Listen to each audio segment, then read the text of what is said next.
so this is another session of money mindset, and last week we talked about our childhood conditioning and all.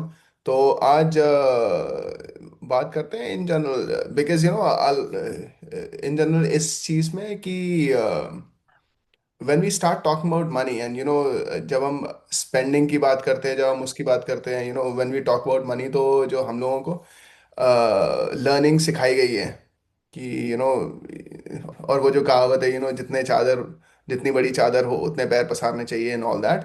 So is that true कि आपको you should kind of cut down on your expenses all the time so that you are able to amass wealth over a period of time? Yeah, you should try to increase your revenue streams while always keeping a close watch on where your money is growing. Sorry, where your money is going, what your spending habits are, continue to reflect on them. And periodically, matlab, not that you have to watch your money every day, where it is going out, but perhaps a periodic review is important to ensure that any unnecessary spends you are able to cut down on. So what do you think about that? So when I hear that, I immediately think about, okay, you have spendthrifts who just want to spend a lot of money on one Mm-hmm. hand, and then you have misers on the other hand who just want to hold money and who don't want to spend anything. And then most of the people fall in the middle. So uh, if we look at it that way, so the my approach to money is कि money is important and there are certain expenses that must be paid for. Now उन expenses को तुम कम ज्यादा कर सकते हो, जैसे लोग बोलते थे हमेशा रोटी कपड़ा मकान, राइट? सो इट्स ट्रू कि you need to eat food, you need to clothe yourself, and then you need shelter. अब वो shelter ये जरूरी नहीं है कि तुम्हारा खुद का घर हो, खुद का घर है तो ईएमआई पे तुमने ले रखा है, रेंट पे रह रहे हो तो रेंट देना है, बट द पॉइंट इज कि those three basic needs have to be fulfilled. And how much money you will end up spending for those things really depend on where you are and how much you want to spend. तो वो जो spectrum है वो सबके लिए very करता है. अब तुम मुंबई जैसी जगह पे रहोगे तो all of that is going to cost a lot of money. कहीं तुम टीयर 3 टीयर 4 सिटी में रहोगे तो it is going to cost less, but वो जो है वो चीजें तो it is going to cost you money. अब the way to look at it is कि भाई उन चीजों पे पैसा तो खर्च करना है. अब उसमें तुम बहुत ज्यादा कंजूसी करोगे, नहीं नहीं ये भी नहीं करना वो भी नहीं करना, हम तो ये ऐसे ही रह लेंगे, गर्मी बहुत पड़ रही है लेकिन हम तो पंखा भी नहीं चलाएंगे, फॉरगेट अबाउट कूलर. तो वो तो कुछ ज्यादा ही हो गया. बट ऐसा भी मत कर लो कि जरूरत है नहीं लेकिन तो भी हर एक रूम में तुमने एसी लगा रखे हैं. जरूरी है क्या है? मतलब तुम कितने टाइम मतलब कौन से रूम में रहते हो? मतलब that another way of looking at it is कि okay you decide at any given point in time तुमको लगाना है भाई, तुम एक एक रूम में दो दो एसी लगाओ. But it should be a balance between how much money you are making versus how much you are spending. If you are spending more than you are making, then that is a problem. So at a very high level, mota moti, to I look at it that way. Well, that is a very good point that you said. And this is a very debatable topic when people start talking about, uh, और ये हमेशा एक hot topic रहता है. There's one segment which continues to support the idea of, living on rent throughout the life, and they say, you know what, why to build your own house? Because that kind of, gives you flexibility of changing your neighborhood whenever you want to. And whatever money you want to put into buying a house, take the same amount of money, है ना, और उसको फिर उसमें FD में कर दो, investments में कर दो, रिटर्न्स देखो, and then people who are very calculative, I think उनको लगता है कि वो जो आप डाउन पेमेंट कर रहे हो फिर हर महीने की जो ईएमआई दे रहे हो, and then when they start doing the calculation for instance home loan का, कि देखो 20 साल में आपने कितना कुछ दे दिया है, versus why don't you live on rent, and then इस पैसे को लेके वहाँ पे उसका उसको इन्वेस्ट कर दो, and then the look at the kind of returns, compounding returns that you are going to get out of the same amount of money, plus you are going to have freedom and all that. So वो एक, मतलब ये दो अलग अलग तरीके के लोग हैं. One who support the idea of living on rent throughout their lives.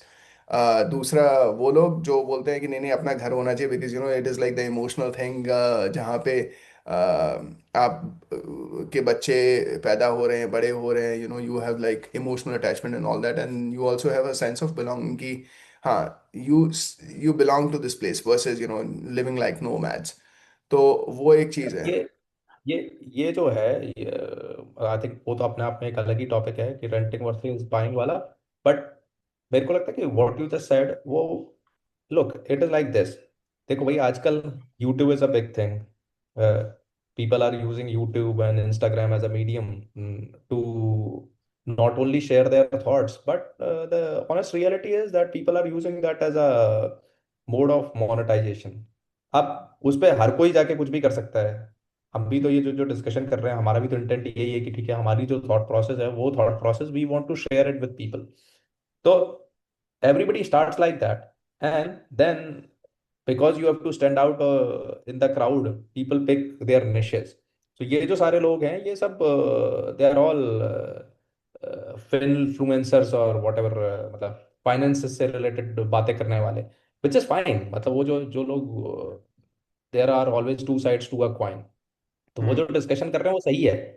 But getting too caught up in that discussion doesn't make a lot of sense for majority of the people जिनके basics ही clear नहीं है. And दूसरा ये कि basics clear नहीं है से मेरा मतलब ये है कि ये तो बहुत ही ज्यादा वो हो गया कि वो उन लोगों की अगर तुम वीडियो देखने लग जाओगे तो पता नहीं क्या क्या बातें करते हैं उसमें. अरे भाई, जब बेसिक कॉन्सेप्ट ही क्लियर नहीं है लोगों के तो कहाँ वो उन चीजों में जाके तुम अगर जाओगे तो ऐसा है कि you will obsess on one side और the other without really knowing कि डिसीजन मेकिंग करनी कैसे है.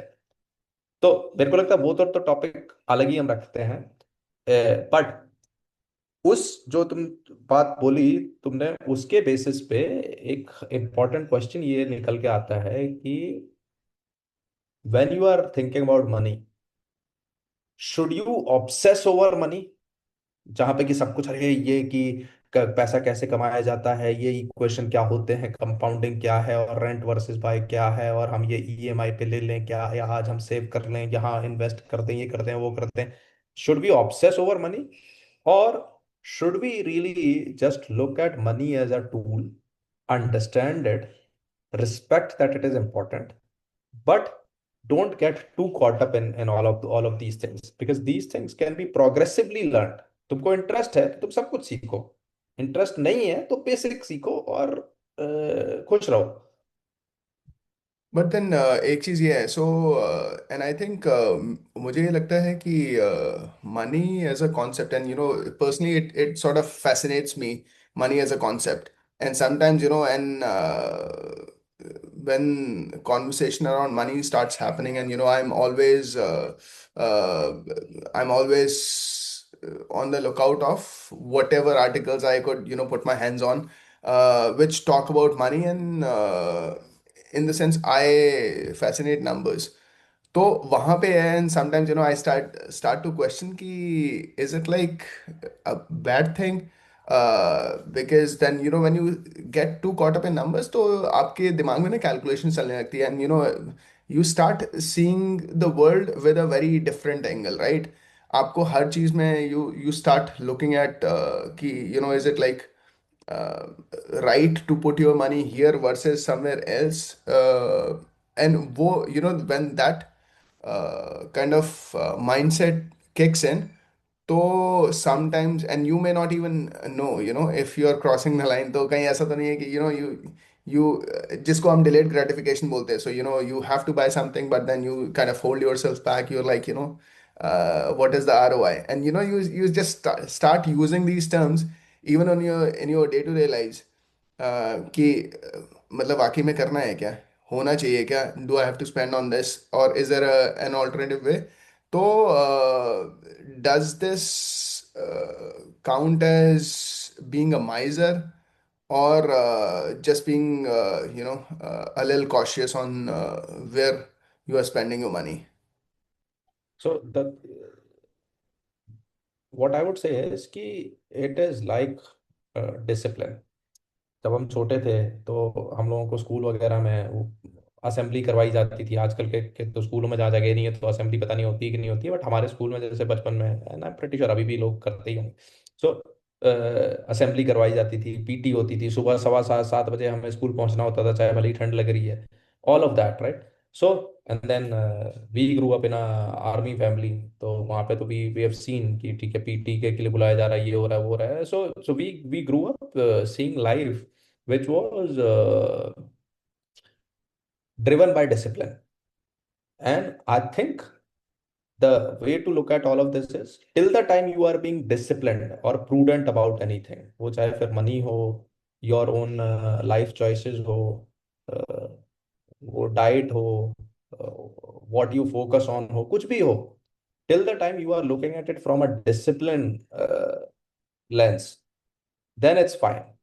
The moment you start obsessing over anything, वो चाहे कि हाँ बहुत पैसा कमाना हो, या बहुत खर्चा करना हो, या खर्चा करने के बाद भी सेटिस्फेक्शन नहीं मिल रही है, या कहाँ इन्वेस्ट कर दूं, ये कर दूं वो कर दूं, जहां पे भी whenever you start obsessing over something, then it is not good, because at the end of the day चाहे हम कुछ भी करें, उससे खुशी मिलनी चाहिए और सेटिस्फेक्शन मिलनी चाहिए। अगर वो नहीं मिल रही है फिर कोई मतलब नहीं है। वो फिर चाहे वो आउटकम से मिले कि अच्छा ठीक है हमने इन्वेस्टमेंट करी और वाह वाह ये देखो ये तो हमारी ग्रोथ एकदम से 100% ग्रोथ हो गई एक ही साल में, या वो एंटिसिपेशन में हो कि अभी हुई नहीं है लेकिन मैं यहाँ डाल दूंगा तो हो जाएगी।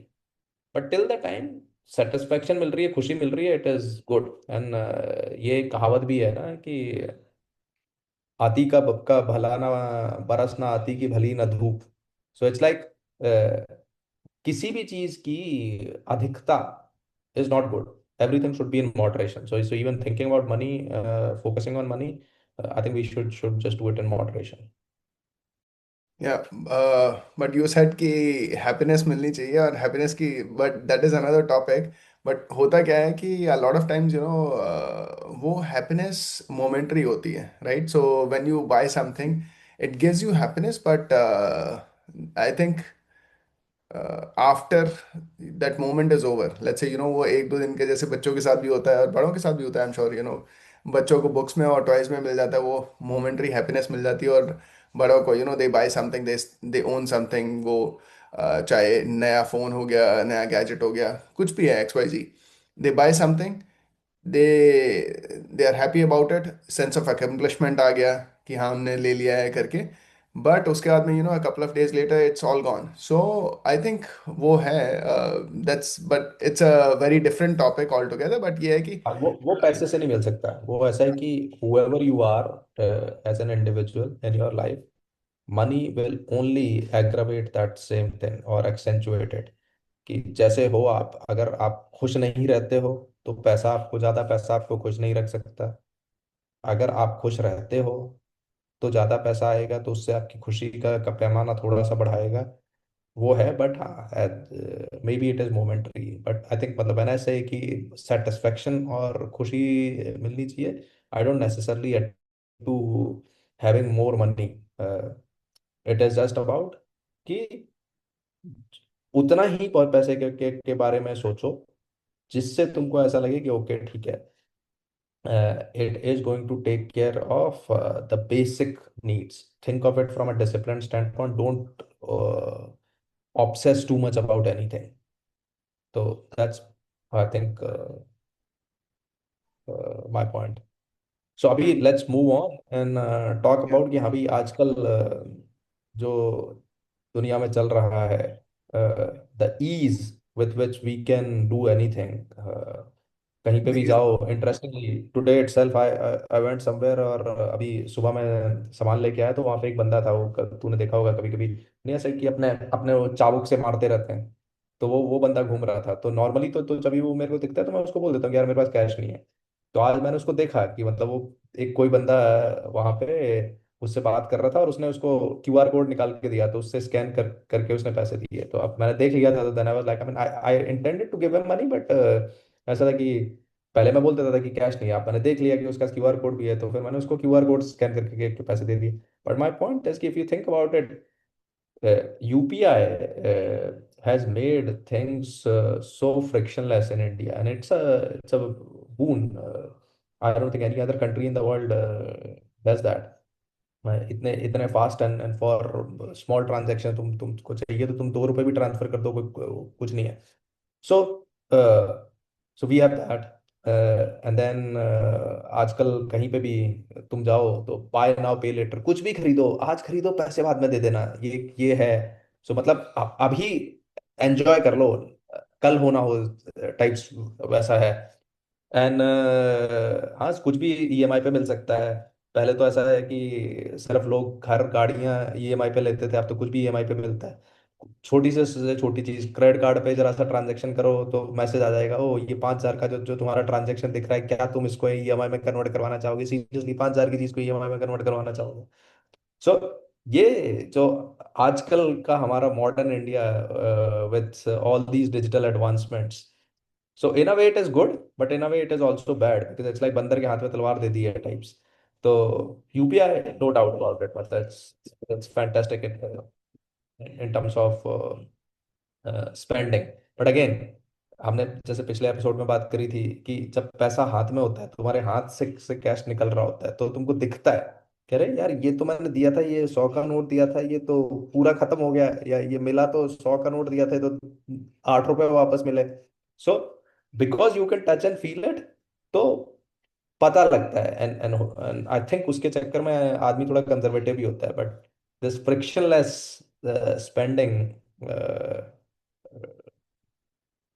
leads to more money that you are spending than you probably want to spend. That is true. I echo the sentiment. Exactly यही होता है कि हम जाते हैं, you know, a lot of times. अब तो ऐसा हो गया ना कि your mobile phone is your wallet. तो you don't necessarily have to carry a wallet along with, you know. तो आप बस जाओ और पे कर दो। तो वो ईज इतना हो गया है, इसके चलते you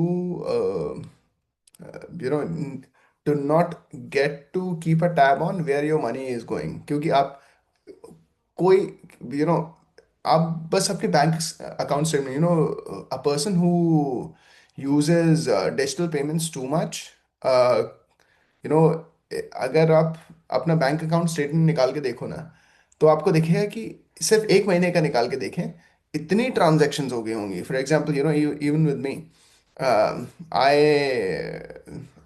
do a lot of UPI transactions, but at the same time जो मेरे बड़े बड़े एक्सपेंसेस हैं या वैसे भी हैं, I also make it a point that I withdraw cash and then I try to transact in cash. उससे वही है कि, you know, it is more about ensuring कि हमारे, you know, we are able to figure out where our money is going, which is very important. So that is definitely there. अब ये जो है ना, बाय नाउ पे लेटर का, तो ऐसे ऐसी चीजें हैं ना कि बड़ी बड़ी चीजें, you know, which you are able to buy in, you know, you don't even realize it and you start owning it now. Go back 20 years, and you would see, ये जो उस टाइम पे ईएमआई वगैरह तो नहीं होता था, तो ये जो कॉन्सेप्ट उस टाइम पे, you know, our parents they use to save up money to buy something nice, ठीक है। चाहे वो घर में टीवी हो गया, फ्रिज हो गया, यू नो, गाड़ी हो गई, बाइक्स हो गए, उसके लिए people use to save money. And once they have money, you know, they have, once they have accumulated enough money, is when they would go to the showroom and make a purchase. अब ऐसा हो गया, पैसा हो ना हो कोई फर्क नहीं पड़ता, अब तो 0% डाउन पेमेंट है। तो आपका बस मन होना चाहिए कि हाँ, आपने, you know, you want to own this. All you have to do is, you know, of course you have to have a at least decent credit history, और मतलब थोड़ा आपका वो हो। आप जाइए, आपको तुरंत आप जाके, you know, you you can just own own that piece. तो इस चक्कर में अभी लास्ट वीक ही I was writing some article, I was reading some article, and उसमें जो Economic Times and people can also search this data, जो लोगों की स्पेंडिंग बढ़ गई है ना, और इस चक्कर में क्रेडिट कार्ड डेट और बाकी और है, उस चक्कर में अगर देखेंगे ना, then there is always this age bracket too, so there are so many studies which have been published. So if you look at all those studies, तो उसमें जो डेटा ओवरऑल जो सामने आ रहा है वो ये है कि क्रेडिट कार्ड डेट और जो ये जो स्पेंडिंग है ना, ये बढ़ी ही है ईयर ऑन ईयर। और उसके चक्कर में बहुत सारे लोगों का वो भी होता है कि they don't even realize it, and they don't need they are not disciplined enough, they do not have enough information as to how to deal with the debt. I know a lot of people who just continue to pay minimum amount due credit card पे कि जी हमको interest नहीं, वो नहीं, sorry not interest, हमको penalty नहीं लगेगी, but they don't realize is कि उनको वो मिनिमम अमाउंट ड्यू पे करने के चक्कर में they end up paying a lot of money, lot of interest. तो वो एक है कि people, one is if you own such products, ठीक है, चाहे वो बाय नाउ पे लेटर का हो गया या क्रेडिट कार्ड्स का हो गया, डेबिट कार्ड्स का हो गया, what ever it is, as they say, devil is in the details. So one must, I think, as a user, one should go and look at the fine print and क्या हमने minimum amount due पे किया तो क्या होगा। अगर मैं 0% EMI ले रहा हूँ, 3 महीने में ले रहा हूँ, लेट्स से कई बार होते हैं कि नो कॉस्ट ईएमआई जो होती है, तो we tend to opt for it कि अरे नो कॉस्ट ईएमआई तो है, तो नो कॉस्ट ईएमआई तो ठीक है। लेकिन नो कॉस्ट ईएमआई के चक्कर में जो आपको, फॉर एग्जांपल, अगर आपको 10,000 रुपये की आप ट्रांजेक्शन आज कर रहे हो and you are buying a product today, तो नो कॉस्ट ईएमआई में आपको 10 का ही पड़ना चाहिए। अगर लेकिन अगर वो 10 का नहीं भी है, तो वो 10 का पड़ भी रहा है तो भी वो रिमेनिंग पैसे को आप एफडी कर दो, वो सब कुछ कर दो, ताकि you are just delaying it. ऐसा नहीं होना चाहिए कि क्योंकि आपने नो कॉस्ट ईएमआई किया है तो रिमेनिंग आपका अभी पूरे 10,000 तो नहीं गए हैं, तो आपने वो रिमेनिंग जो आपके 6-7 हज़ार बचे हैं उससे आपने दूसरे की डाउन पेमेंट कर दी। तो नाउ बिकॉज बैंक अकाउंट में पैसा बचा रह गया है ना, दिख रहा है कि अरे पैसा तो है हमारे पास में, तो आपने साइमल्टेनियसली अब, बजाय इसके कि आपने एक ही आइटम परचेज किया हो, आपने दूसरा आइटम भी परचेज कर दिया, वहां पे साइड में लगा दिया और उसकी भी नो कॉस्ट ईएमआई लगा दी, विदाउट रियलाइजिंग कि you only had enough money for for one item, but now since you saw that money in your account, as you opted for no cost EMI for the item number one, item number two की भी no cost EMI लगा दी, and you end up spending more, so which becomes a problem, and then it is very difficult to come out of that.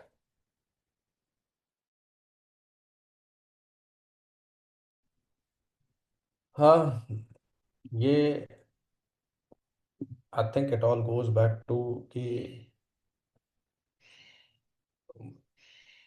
तुम क्या चाहते हो, मतलब तुम ये कि आज हम जी लें उसके बाद हम पे कर देंगे, वो तुम करना चाहते हो, या तुम ये चाहते हो कि नहीं भाई, let us be cognizant of spending. मेरे को पर्सनली ऐसा लगता है कि मतलब अपना, अगर मैं अपने थॉट प्रोसेस के हिसाब से देखूं तो वो ये कि हम आज खरीद लें और उसके बाद हम कल पे कर देंगे, वो चाहे ईएमआई हो या बाय नाउ पे लेटर वाली चीजें हो, वो इट ऑल स्टेम्स फ्रॉम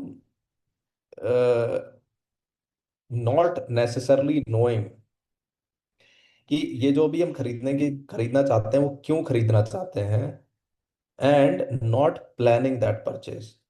अब सपोज करो कि अगर तुमको पता है कि भाई ठीक है, चलो तुम्हारा फोन खराब हो रहा है, तुमको एक फोन खरीदना है, तो फोन खरीदने में भी बहुत सारे ऑप्शंस हैं। अब बहुत सारे ऑप्शंस हैं। अब मैं ये नहीं कहता आई एम नॉट अगेंस्ट कि ठीक है तुमने आईफोन नहीं खरीदना, खरीदो आईफोन, खरीदो तो महंगा फोन खरीदो, क्या दिक्कत है। लेकिन अगर तुमको पता है कि that is what you want to buy at some point in time, तो पहले पता करो भाई कितने का आता है आईफोन। अच्छा, इतने का आता है, ओके, अगर इतने का आता है तो हाँ ये है, मेरे को खरीदना तो है। ओके, अगर खरीदना है तो सपोज करो हाइपोथेटिकली 1 लाख का अगर आईफोन आता है और तुमको खरीदना है, ठीक है, तो खरीदना है तो तुम आज से 10-10 हज़ार रुपए, 5-5 हज़ार रुपए, जितनी तुम कर सकते हो सेव करना स्टार्ट करो, and then you buy it. Nobody is saying कि तुम मत बाय करो। क्योंकि at the end of the day तुम आज खरीद लोगे तो भी तो पैसे तो तुमने देने ही है। तो तुम बाद में पैसे दो खरीदने के बाद, और फिर इंटरेस्ट इंटरेस्ट पे पैसे दो, and you have not planned for it. उससे बेटर ये ना कि प्लान कर लो। So I think what I am saying is कि ये जो है ईएमआई पे ले लो, बाय नाउ पे लेटर कर लो, वो सिर्फ इस वजह से होता है लोग प्लान नहीं करते। ऐसा नहीं कि उनको पता नहीं कि खरीदना क्या है। पता नहीं हो तो तुम खरीदते नहीं ना। सो मेजोरिटी ऑफ द केसेस में ऐसा है कि तुमको पता है कि तुमको खरीदना क्या है, but it is just that you don't plan properly. Plan कर लो और खरीद लो। So that is one.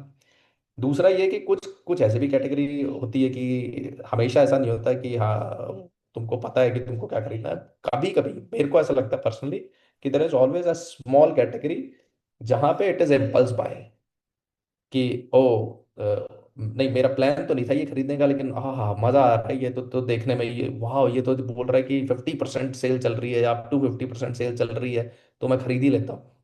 होता है कभी कभी ऐसा जहाँ पे जिसकी तुम्हें जरूरत नहीं है वो भी तुम चीजें खरीद लेते हो। I have also done it in my life, not because I was wowed by a sale, but कि कभी कभी ऐसे ही चलते चलते कि अरे यार नया आईपैड दिख रहा है यहाँ पे, गए वहां पे तो आईपैड दिख गया, मतलब मन तो था नहीं है मेरे पास ऑलरेडी आईपैड 10 साल पुराना काम कर रहा है अभी भी, लेकिन चलो खरीद ही लेते हैं क्योंकि वो आईपैड है। तो कभी कभी ऐसा होता है कि you tend to do that which is impulse buying. But मेरे को लगता है वो is a smaller category. But again I think these are the two challenges that come in front of you, and people should look at it that way कि पता है तुमको तो प्लान करके खरीद लो भैया, पहले से सेव कर लो। और इम्पल्स बाइंग जितनी कम कर सको उतनी कम करो, क्योंकि ज़रूरत है नहीं तुमको शायद, मतलब ठीक है देख लो फील कर लो, बट निकल लो वहां से। आई थिंक एक चीज इम्पल्स बाइंग को कंट्रोल करने की है, and I have read somewhere, and you know I personally practice this too. whenever you feel the urge of buying something, ठीक है, just don't go ahead and buy it. Give it a week, or let's say two. Usually I give it like 2 weeks ऐसा time to see. क्योंकि देखो अगर आपको वो है ही, right, उस चीज़ की नीड है तो वो 2 हफ्ते बाद भी रहेगी रहेगी। और अगर आपको उस चीज़ की नीड नहीं है तो वो 2 हफ्ते के बाद में आपको वो अर्ज फील भी नहीं होगा। तो अगर आपको 2 हफ्ते के बाद में भी आपको you are still feeling that yes there is a need for it, and उसके लिए मतलब आई थिंक एक वो कंडीशन ये भी है कि आपको कॉन्स्टेंटली उसी के बारे में सोचते ही रहना है कि नहीं मेरे को अगले 2 हफ्ते तक you know I I have to continue to think about buying that item, owning the item. ऐसा है कि 2 हफ्ते तक आप 2 हफ्ते जैसा, एंड हर एक का अपना अलग अलग पीरियड हो सकता है, but I personally practice this कि उसको मैं 2 हफ्ते का टाइम देता हूँ। एंड मेरे को तभी भी अगर फील होता है 2 हफ्ते के बाद में भी कि यार मेरे को नहीं, I still feel that there is a need for me to buy this, then I just go ahead and buy it. Because then it is not an impulsive buying, looks like, you know. But again, वो तो एक need assessment हो गया। उसके बाद में, so first step is always you know need assessment, and then I will start planning, because ठीक है, ये तो फिगर आउट हो गया कि मेरे को इसकी ज़रूरत है कि नहीं है, that was like step number 1, just to ensure कि मैं इम्पल्सिव बाइंग तो नहीं कर रहा हूँ। उसके बाद में then is the second step which you just talked about कि अब now you have to plan for it too, right. Just because आपको नीड है, you also have to have funds, no, you also have to have a plan in place. आपको ये देखना है कि what is your outflow right now, and what is your inflow, you know, from all income sources.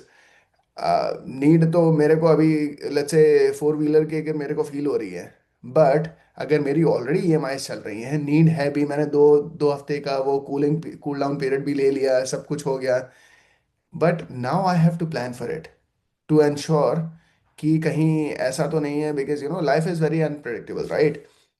अगर आपकी किसी भी income source से आपको इनकम कम आनी या आनी बंद हो जाए, for example if you are in a job, और अगर all of a sudden you know, अब तो अमेजोन और गूगल जैसी कंपनीज भी ले ऑफ कर ही रही हैं, तो नहीं पता होता है किसी को, राइट, कि what is going to happen, what if you are next.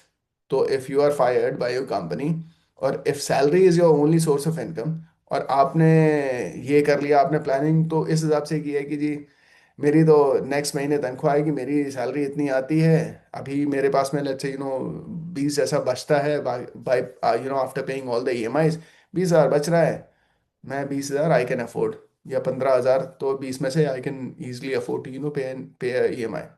But we do not factor in other things, like हो सकता है what if someone close to us asks for money, हम खुद बीमार पड़ जाएं, हमारे फैमिली में कोई बीमार पड़ जाए, what if we meet with some accident or something, anything, you know which life throws at us. उन situations के लिए we have to have an emergency fund. तो अगर हमारे पास में 20 बच रहे हैं, तो ऐसा होना चाहिए कि at least what ever people feel comfortable with, but at least ये नहीं होना चाहिए कि सारा का सारा जो भी सैलरी आ रहा है उसका उठा के हमने वहां पे कर दिया. वो है. तो आई थिंक प्लानिंग फेज में वो एक एक्सरसाइज अगर हम कर लेते हैं तो it would be helpful, and we can avoid unpleasant situations. Okay, well, I guess that's all. Yeah. So I think it was a good talk. Matlab, one was in the last episode we talked about how uh, you know we think about money as a concept, and how our childhood conditioning has plays a role in our relationship with money when we grow grow up. And today we have touched upon uh, other aspects of money. Uh, so I think it was a good talk, and we'll cover more aspects in the next episode. All right. Thank you.